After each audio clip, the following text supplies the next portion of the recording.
Oh yeah, I would recommend this. I would highly recommend it to anyone. I mean, the only downside for me was the initial pain. That was the worst part for me.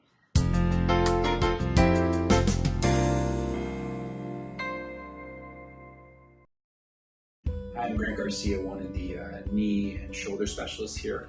So today we're going to show an interesting patient with an interesting issue.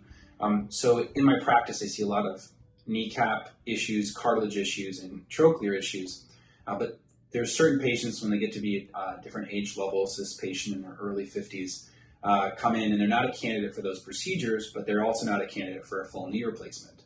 The problem is that it's a much less common knee replacement option, which is called a patellofemoral replacement, where we just replace the kneecap and the groove. There's more and more data showing the good success of this procedure, and I happen to see a fair number of these because of the niche practice that I have. This patient was an excellent candidate. They had failed all the different things, therapy, injections. We're told they were too young for a regular knee replacement, and we see really good results if done in the appropriate patients. So hopefully you enjoy the video testimonial and learn more about this procedure. As we see more and more females and more patients coming in for second and third opinions, not knowing about this option, and in the right patient population, you can see results similar to this. Thanks. So I saw a doctor about my knee after I had been hiking and it was in a lot of pain and swollen, and this doctor told me there really wasn't anything I could do. He sent me to PT. That wasn't really working. I went and saw a physiatrist and I had a cortisol shot. That didn't work. I tried everything, and then I came, my physiatrist actually referred me to Dr. Garcia. I came here. I learned a little bit about cartilage grafting and thought, my physiatrist thought maybe I'd be a candidate for that. And when I got here, I was not a candidate for that, but I did have the partial knee replacement. So the symptoms I had were just the crunching of my knees. There were a couple of times I just stepped kind of sideways, like on something on the grass, and my knee would just swell up.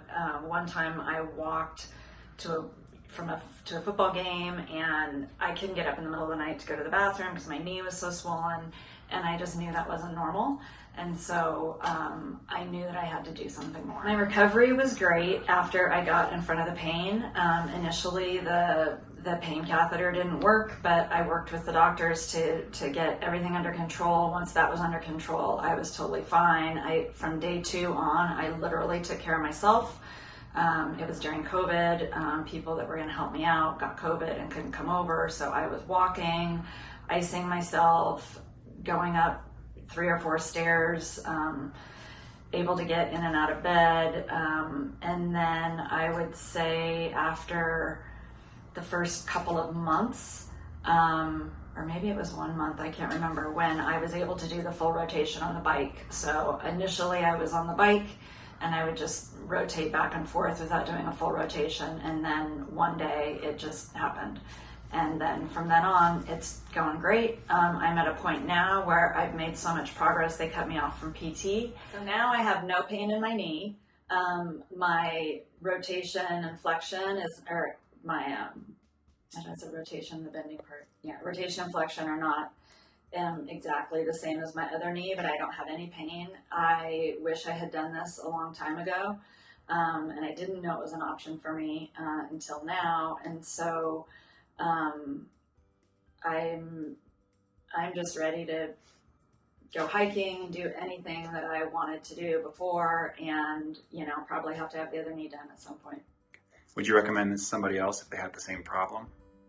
Oh yeah, I would recommend this. I would highly recommend it to anyone. I mean, the only downside for me was the initial pain. That was the worst part for me. And once I got past that, I was fine.